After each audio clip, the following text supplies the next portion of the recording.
So, good morning, everyone. Welcome to the Women's Coffee Club. We created this club, to provide a safe space for women to share and collaborate, learning from a different host each week. And our host this morning is Amy Okarma, and she'll be discussing having healthy boundaries, which is really, really important in a relationship, in any situation, whether it's with your own family or friends. So, with that, Amy, tell us a little bit about your background and why you decided to choose this topic. So, go ahead and take it from here. Good morning, ladies. Thank you so much, Renee, for having me hosting again. I'm so excited. I love this space. It's such a nurturing, supportive space, and I always miss it when I don't, you know, enter. I'm trying to find the right word. Anyway, when I don't interact with you guys for a period of time, like I've been missing the meetings, I really notice the difference because I always feel so empowered afterwards, after, our meeting ends. And I'm always, yes, I needed that. So my background is basically my main goal now is helping women who have been in abusive types of relationships because myself, I was in an abusive relationship. And the reason why I chose this topic today about boundaries is because I've realized for myself that growing up as a child and even, teenage years, adult years, I never really even knew what boundaries were or that I even had a right to have them. It's almost as if it's something like a thought that didn't even register in my mind. And I noticed a lot in relationships with men that I would feel this obligation and I would, something might be presented to me that I don't feel comfortable with, but somehow this feeling within me of obligation would override, anything else. And I remember when I was with my youngest daughter's father, my one friend, a male friend of mine, I've known him since I was 14 years old. We're really good friends. He's like a brother to me.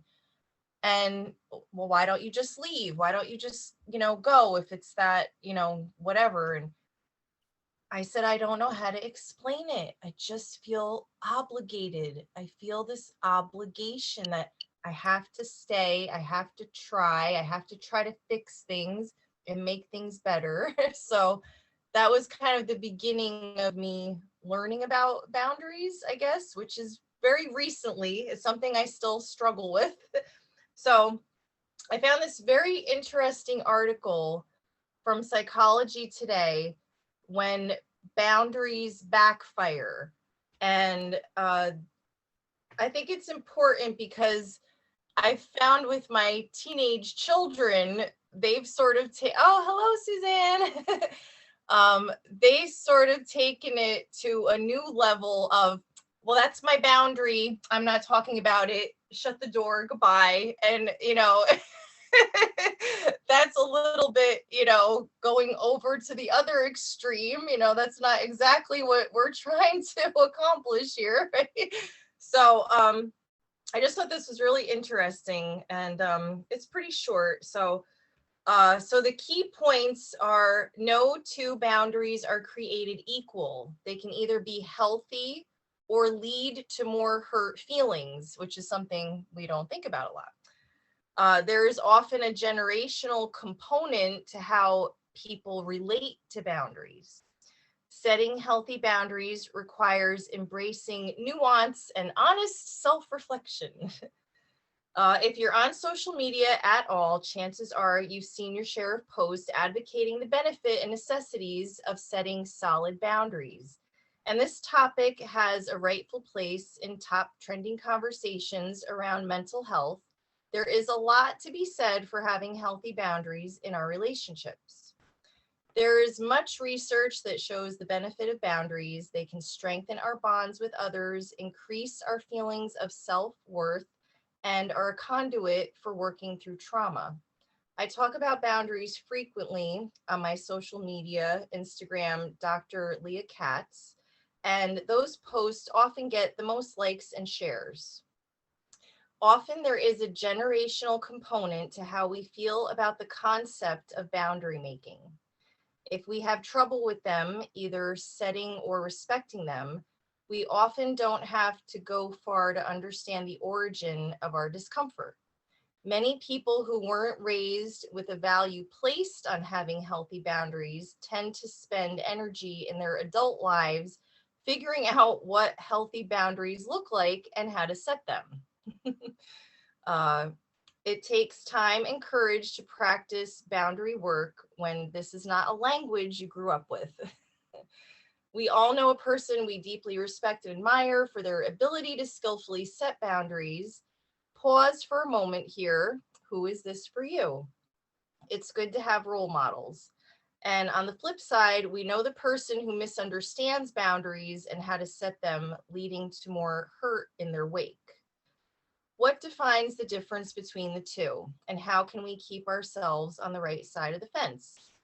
It takes a good dose of honest self reflection and awareness to understand how we are doing with boundaries.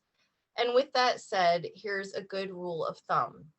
When boundary reflects overly rigid thinking and behavior, is poorly communicated or not communicated at all, leaves others feeling in the dark or confused, you may want to evaluate both the boundary as well as the mode in which it was communicated.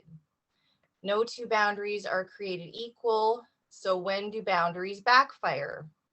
When do they do more harm than good and miss the intended mark of creating interpersonal closeness and personal integrity? So, number one, when they are not communicated, when we are making changes in our relationships or how we intend to do things in the future, it is important to communicate this to the people it will affect. It can feel easier to set a boundary than to talk about what we are doing and why we are doing it. And that makes sense because having hard conversations are, well, hard. They take courage and confidence and a gamble on how the other person will respond. Without the necessary communication, though, we forego the possibility of creating more authenticity in our relationships.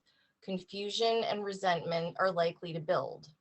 Next time you know you need to set a boundary, make sure it's being communicated in a timely and skillful fashion. I have seen families and relationships break apart because of the consequences of poorly communicated or not communicated boundaries. Communication is almost always a good thing, even if you believe the other person will not hear you. There is an inherent benefit to self advocacy. It's a way of affirming our worth and getting our needs met. Of course, you know best if this person is not a safe person to communicate with. Number two, when they are overly rigid and fail to take on other people's perspectives. Healthy boundaries can serve two benefits. They protect us and preserve our relationships, but they become murky and dangerous when they are overly rigid and don't consider the needs or feelings of others. This is not to say to put other people's needs over your own. Martyrdom is not healthy either. However, oftentimes we find ourselves in more complex dynamics with the people around us, family, close friends, even the people we work with, that entails perspective taking and allowing ourselves to also see things through another person's lens. Pausing and reflecting on someone else's reality is not only more empathetic, but it's more accurate. This doesn't preclude setting the boundary, it just adds nuance and authenticity. All good things. Similarly, most people are not all good or all bad. It is rare that we need to cut family out of our lives completely, though there are definite times we need to do this. If your boundary is linear, you may want to rethink things or speak with a mentor. It could be a sign you're getting too concrete in your thinking. And number 3, when we notice a pattern of one-sided thinking around our boundary making.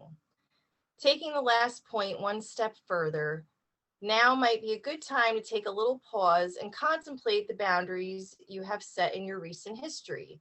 Are they one-sided? What feedback have you received from others? Paying attention to patterns of feedback from other people can be valuable information. Are you considering the needs of others? Have your boundaries hurt people that are dependent on you? It's important to be honest with ourselves and our patterns, not as a way of beating ourselves up, but as a way of keeping ourselves honest and evolving human beings. So another thing is that when number 4, when boundaries are set from a place of dysregulated anger. We don't think our clearest when we are feeling intensely angry. When we are feeling flooded with an emotion, we lose much access to the part of our brain that makes us uniquely human, the part of us that is able to think things through, plan, and get perspective. If you are feeling intensity in your feelings, let them simmer and set the boundary when you're feeling regulated and in your body. Chances are setting them from this place will help you be more skillful, assertive, and effective. And number 5 is when they are a replacement for doing your work. Sometimes it's easier to frame an issue as being about someone else and forego personal accountability. It can feel simpler to say, this is not my issue, and so I will set a boundary. When this is an accurate statement, that's great, but we can run into problems when instead of doing our own reflection and work, as in learning to be more flexible or tolerant, or understand how we might be contributing to the issue, we go straight to boundary land. Boundaries are necessary, but are not a replacement for making sure we are bringing our healthiest selves to the table. Setting a boundary is a complex thing. Boundaries are necessary to feel good. They can also backfire when not done with intention, are entirely egocentric, are created from a dysregulated place, or are driven by a desire for oversimplification. So the author is Leah Katz, a PhD. She's a clinical psychologist practicing in Portland, Oregon, and she actually specializes in working with teenage girls and women with focus on treating anxiety and depression. And that was from Psychology Today, and I can share the link with everyone.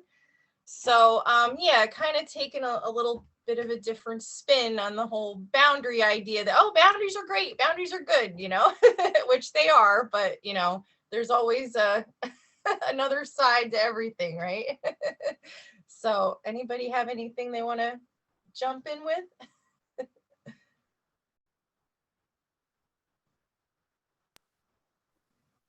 Wow, this is a good topic, right? Especially in your relationship with your spouse or a significant other, and also could be your friends. You know, I know my two daughters. They live next to each other, and both of them have a toddler each, and it's like sometimes you could end up taking advantage, maybe conscious, unconsciously trying to have the other person to watch your kid, you know, babysit, whatever. And my middle daughter, she just make it very clear that she's not, in other words, you know, don't take advantage of me. She didn't say it that way, but you know that she just like, no, you know, there'll be a time, but I mean, like, not ended up taking advantage, doing it so often where there's no boundary. So I think this happened in our lives. Yeah, it's sometimes it's hard. You know, I know, Suzanne, you have a situation with your mom or somebody in your family. If you want to say something about that. How much time do you have? No. No, I think I went about it with the Mary Morrissey way, the sweaty 10-minute conversation, which, because it's generational and they never dealt with all of the psychology that we're dealing with, never mind the brave thinking thinking format that we're going through is generational, and it's a different mindset. So I did the 10-minute sweaty conversation, of which I received 2 invalidations. One, that I'm not Aspie because she thought it was her fault that I was. And 2, that she felt I was just too sensitive to deal with the real world and her views. So there's a lot going on there. I mean, it's generational. I started out with giving the 10-minute sweaty conversation to have a conversation with her, which she denied and invalidated, which is when I felt I had to create the boundaries because it wasn't safe for me emotionally to be around her.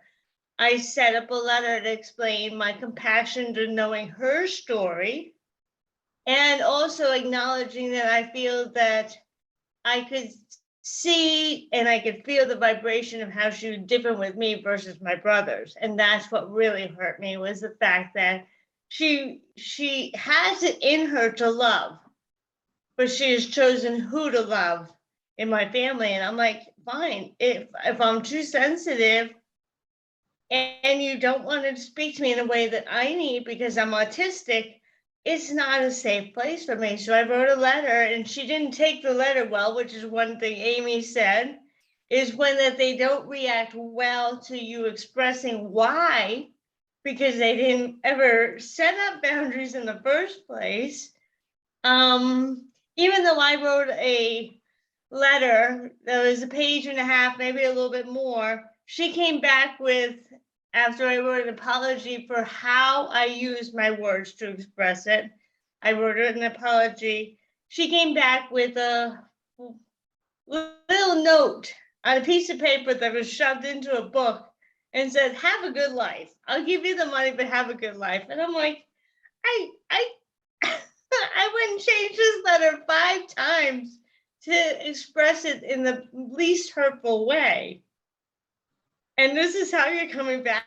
So this is the rigidity on her side, that fine, you don't want to see me, fine. And it's like, whatever. So on skip to today, we've had my dad's service. I reached out, I showed her my compassion for her losing my dad.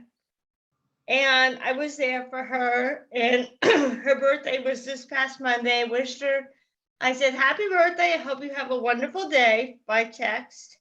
The next day I wrote, "Please know if you have a medical emergency, I will be there until the boys come." But I'm still going on with my life. I'm still moving at the end of this month to an hour away, where I'm still accessible to her, but it won't hurt me that she drives by my house and doesn't want to come visit.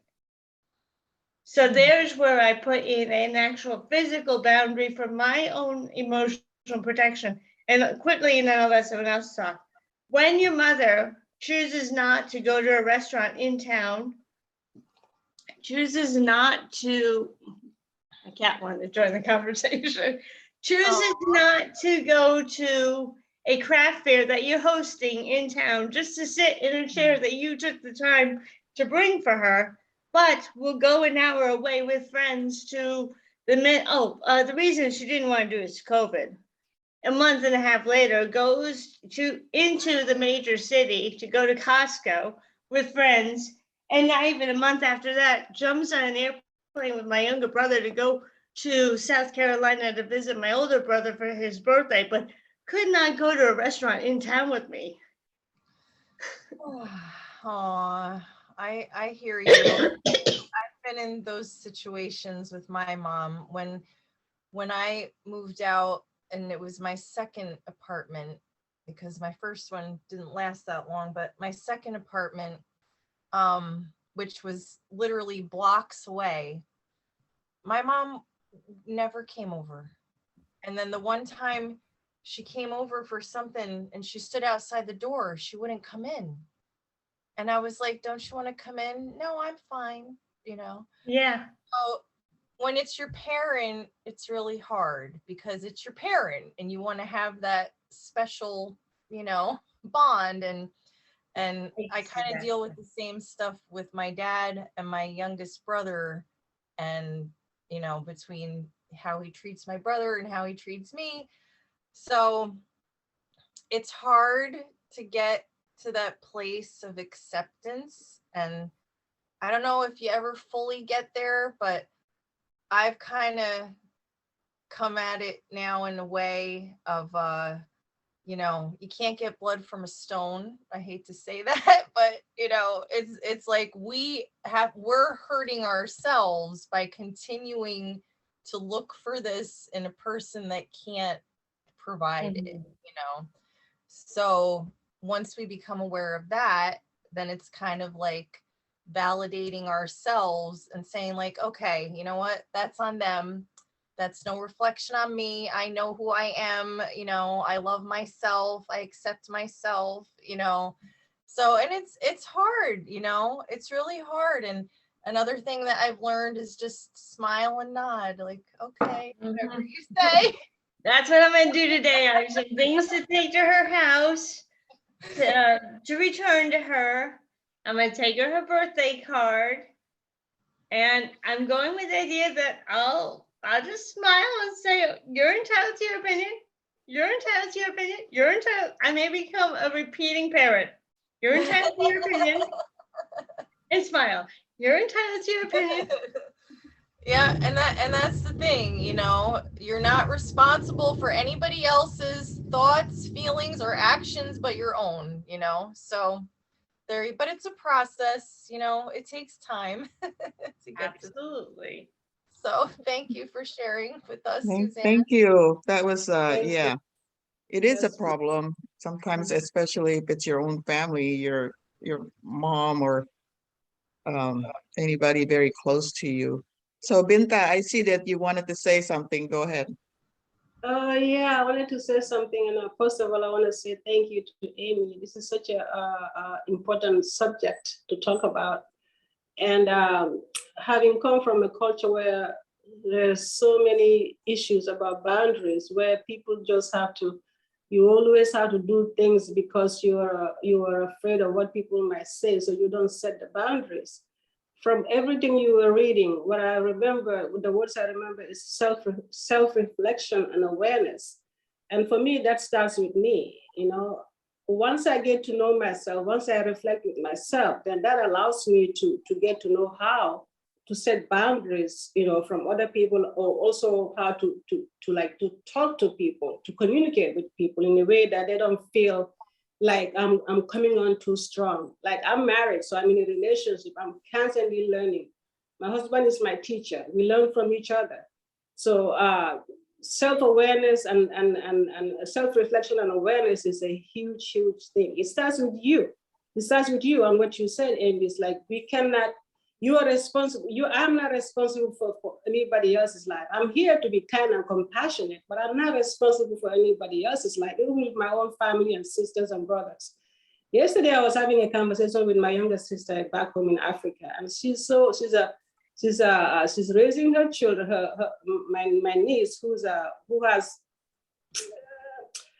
these seizures every time, and she's treating her, she's taking care of her, and then all of a sudden, she said, all of a sudden, because when you're married back home, you marry the whole family. It's like you marry the whole village of that family. And so you get to deal with that person, the husband's family and everything. So she was telling me, I called her, I said, I haven't heard from you in a long time. If I don't say, how are you? You don't say, how are you? You don't talk, because she's the kind of person who keeps everything within. I have to really talk to her before she can open up. She's always very shy. I said, why are you always shy? You can tell me anything. So after we started communicating a little bit, I could hear in her voice that, that her voice, she wasn't happy the way she was talking. So it's like, I'm so stressed because all of a sudden my sister-in-law brought her children, her 2 children, and just dumped them at my house. It's summer holidays, and she dumped them at my house without even telling me anything. And now I'm supposed to take care of these children, go to work and give them money for food and everything. I was like, don't do that. I was like, I said, look, we are living in a world now that everything is shifting. I said, we have to shift the way we think. I said, we are not living in the time when our mother and father were married. And I said, that's gone. I said, do not do things because you think that you will have to please people. Do what is right for you. I said, do not let those children stay in your house because you're afraid of what people might say. I said, I'm not saying don't be nice to them. Of course, be nice, be compassionate to them, but just tell her the truth. This is overwhelming for me. I cannot take care of these children right now. I have too much in my plate. And just let them know. And if they accept it, fine. If they don't worry. I said, you cannot please everybody. No matter what you do, somebody is always going to say something negative about you. So don't worry. As long as you know yourself. What I told her, I said, as long as you know who you are, that's all that matters. I said, I know who you are. God knows who you are. So stop worrying about what other people tell you and stop stressing yourself. You're just stressing yourself so much. And I was telling her, I said, shift your conscious, shift the way you think, shift the way the beliefs you used to have, just shift them. I told her, I said, look, a lot of the things that I grew up with at home, the way I was raised, I said, there's a lot of things I believe, but there's a lot of things I do not believe anymore. And once you get to know yourself, it's like a weight is taking off because you get to know what aligns with your soul and what does not align with your soul. I say, listen to your heart. Your heart will always lead you to the right place. That's what I told her yesterday. And so, yeah, self-reflection and awareness is a huge thing, you know? So I thank you for this topic, and I'll pass it on now. Thank you. I totally agree with you, Binta, that you only can control your own behavior. You can't control what the other people's gonna do, you know? So what, you should take responsibility for yourself, and the other person has to take their own responsibility. Of course, that's not always the case that they want to pass it on to you, but yeah, thank you for that. I know, Amy, you want to say something. Kathleen, I see your hand. So do you want to say something quick, Amy, to respond to Binta, and then I'll turn it to Kathleen. Okay, sure. But yes, Binta, I definitely understand that. And I think that just as a collective, as a whole humanity right now, there is a lot of generational clearing going on. So, those of us that are kind of in a place of being more aware, I think it's awesome that you were able to communicate that to her, in a loving, compassionate way. And I think as women, all the time we get, oh, I have to do this, and this is thrown at me, and I just have to do it. So I love that we're kind of all stepping into our power more, and realizing, no, I don't have to bow down to the society's ideas of how I'm supposed to be, and like Binta said, what aligns with your soul. I love that. So thank you. Thank you. Hey, Kathleen, thank you for coming. So good to see you. Go ahead. Oh, thank you. Thank you for doing this. I really look forward to my Thursday mornings. So this is it's a great topic, and I love that it was pointed out that you can go too far in the other direction, and boundary issues are really an issue for most women, I think, and certain cultures more than others. And speaking to the generational aspect of it, I feel, at least in my upbringing, that parents in the 50s were, at least in white middle class America, the husband was the most important. And my family, it was no different. Children were to be seen and not heard. So my parents had these very strong boundaries. My father used to come home and we couldn't from work, and we couldn't even say hello to my father until he and my mother had had a cocktail together, and he had had time to unwind, and then he could deal with the children. And so I grew up not having boundaries. I just didn't. I grew up feeling insignificant and a people pleaser. But now my children and their generation seem to have no problem with boundaries, and they've gone over to the other side, whereas they're at the uncaring end of the boundaries. Like, your issues don't matter. All that matters is what's important to me and my life. So my generation seems to have been sandwiched in between these two generations that have had very clear boundaries set and very selfish boundaries set. And so I've spent my entire life trying to set my own boundaries to protect myself. And I'm sandwiched on both sides by selfish people who, clearly have no problem setting boundaries. And I don't know if it's just me that feels this way, or if this is really a thing, with generations, that my generation. So I just turned 60.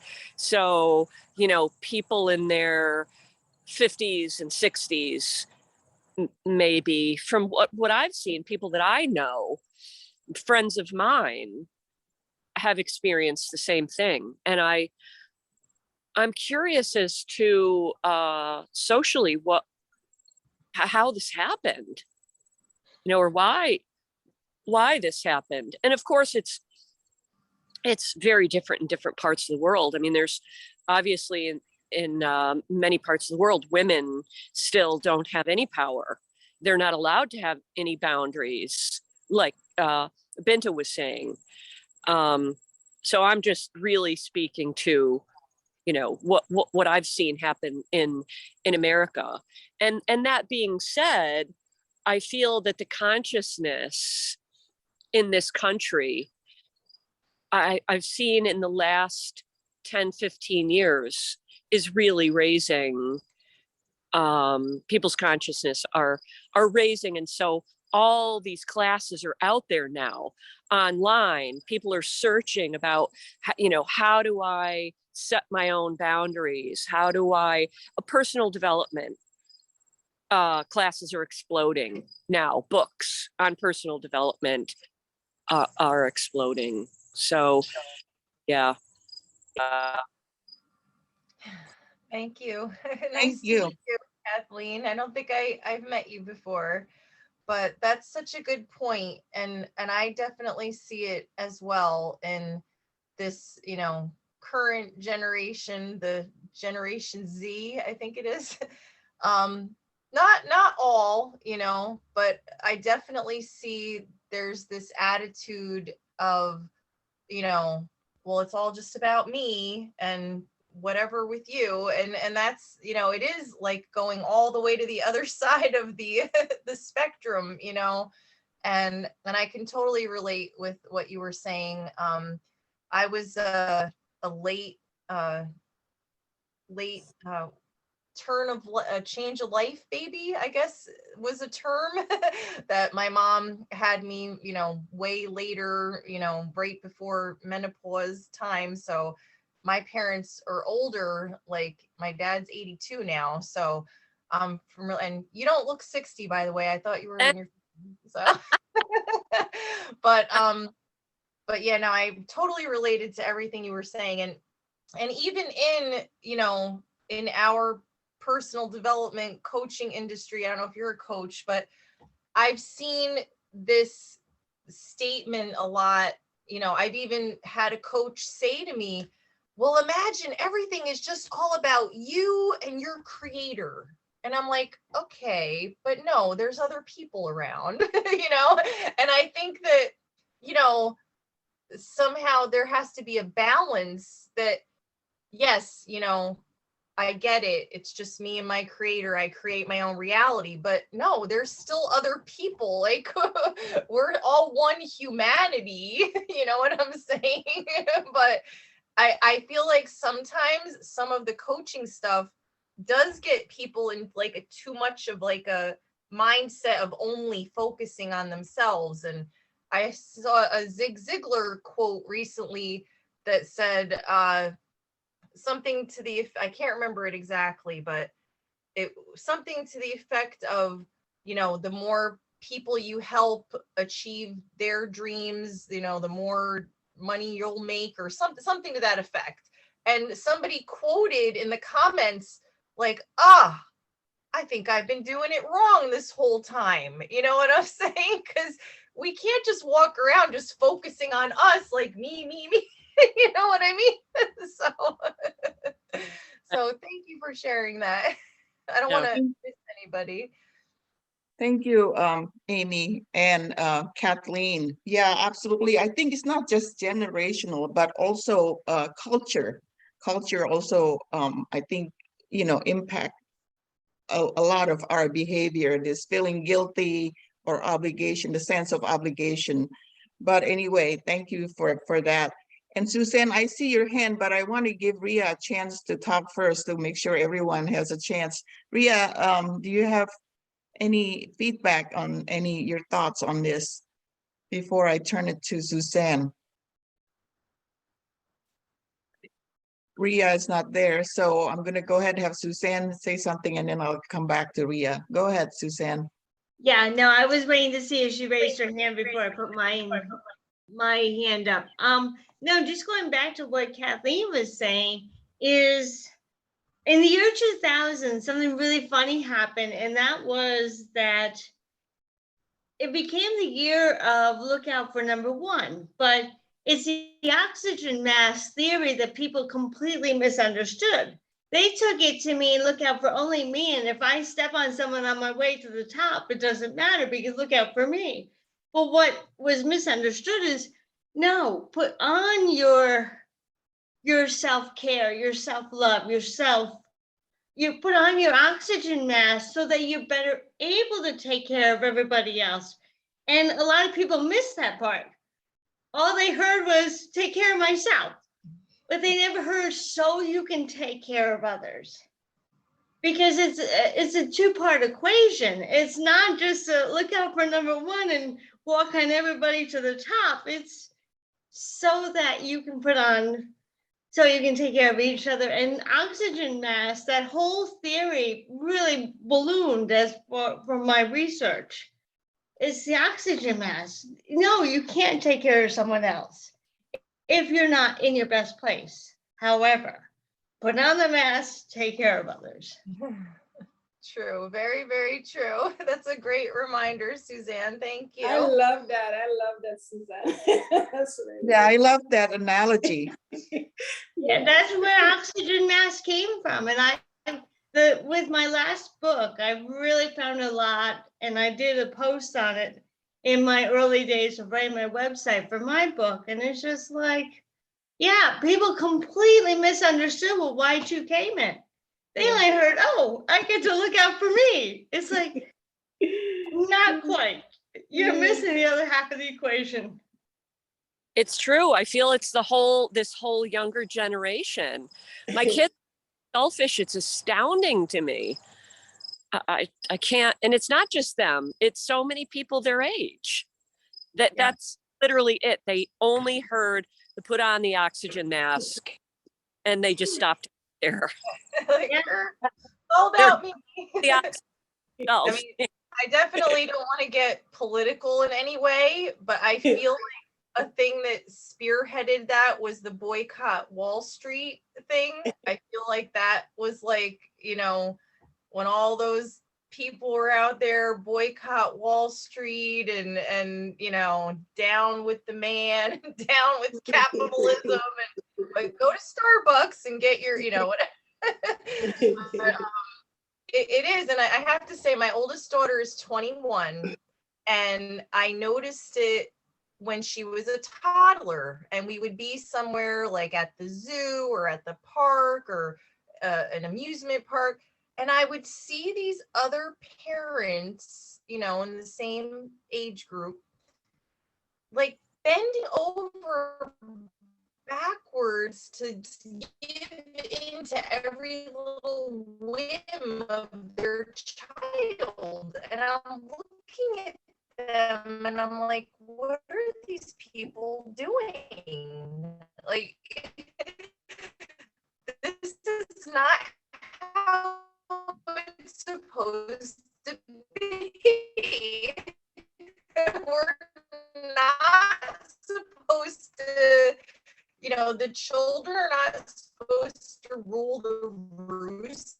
We're not supposed to be bending over backwards, you know, giving into so my internet connection is unstable. Did you hear me?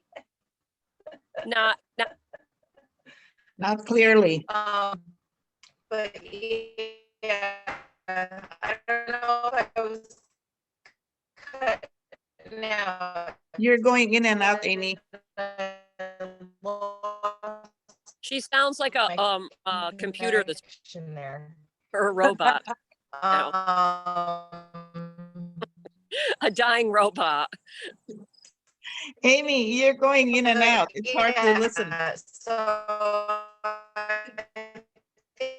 think the scales have been, you know, tipped one way, and they need to tip back the other way.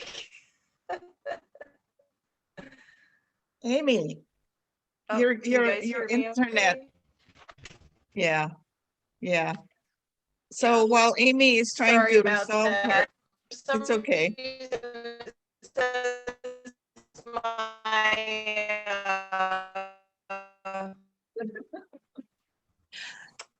From Wi-Fi is not connected. from what I could gather that she was saying, You're going in.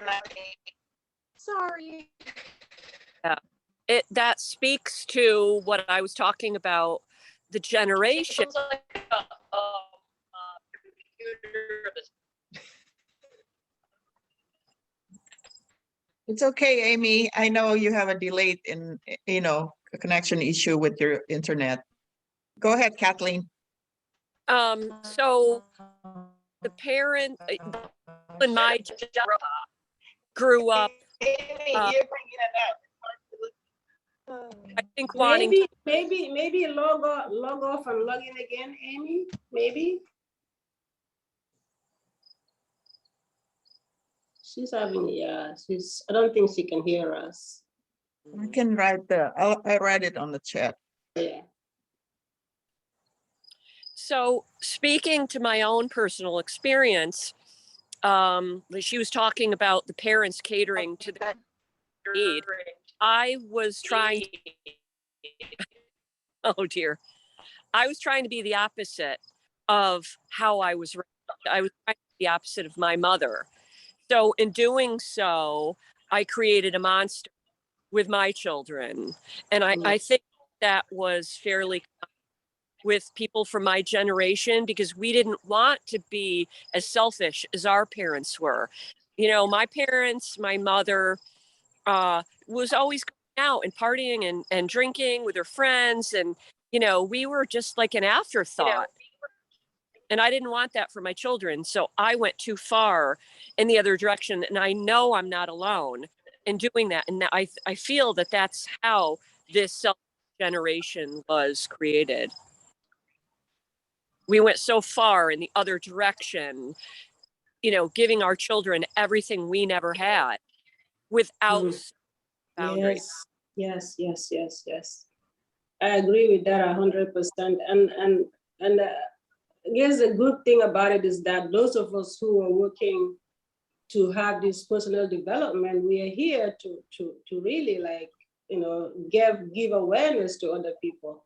Like for me anyway, I'm just so grateful that is why I'm just always so grateful, because I know how lucky I am to be in this country, to be in this great country called America.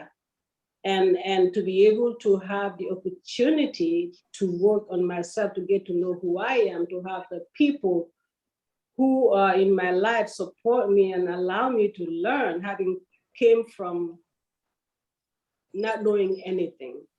And so that's why I'm just so grateful to have this awareness so that I can also, each time I talk to my nephews or nieces, I always give them great and good advice about who they are, because they always put them, each time I hear them talk, it's all about, oh, I'm not good, I'm not this, I'm not that, I'm not this. It's all about pleasing other people. It's all about what the culture is saying.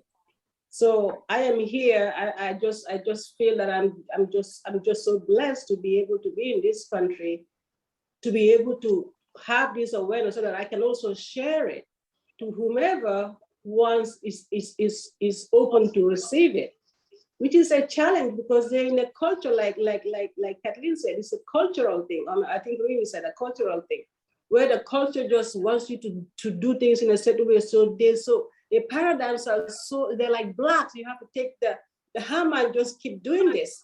It is so hard. It's challenging, you know. So for me, my job is to just keep, I don't know, sharing and see what I share YouTube videos. I tell them, look, I said, the world is changed now. I said, now you have educational tools. You can go on YouTube and learn and do this and just see it. The world is one now. And that's what I was telling my sister yesterday. So I'm just so blessed. That's why my life is so, I'm blessed to be in this country, to be able to live a life where I am able to get to know who I am and do things in a different way. I'm just always very grateful for that. Always, always, always, because I know how life is back home with my sisters and my younger nieces and nephews, how the struggles, how they're struggling always. So I'm just so grateful. So grateful to have you here, Binta.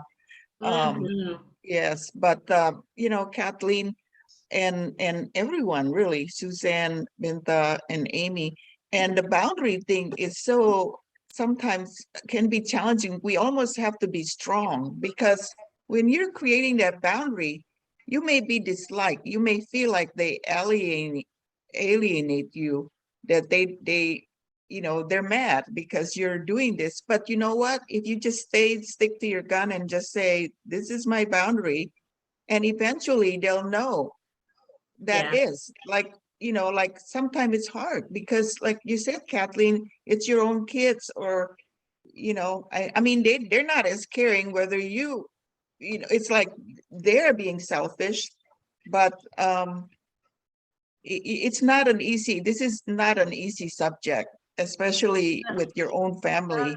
It is, yes, absolutely. Yeah, they don't know how to take it. Yeah. But Can you with that, guys hear me okay now? it's better, Amy.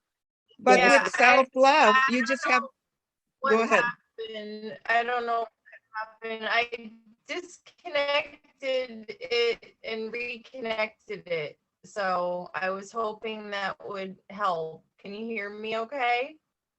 Do I sound like a robot? Dying robot.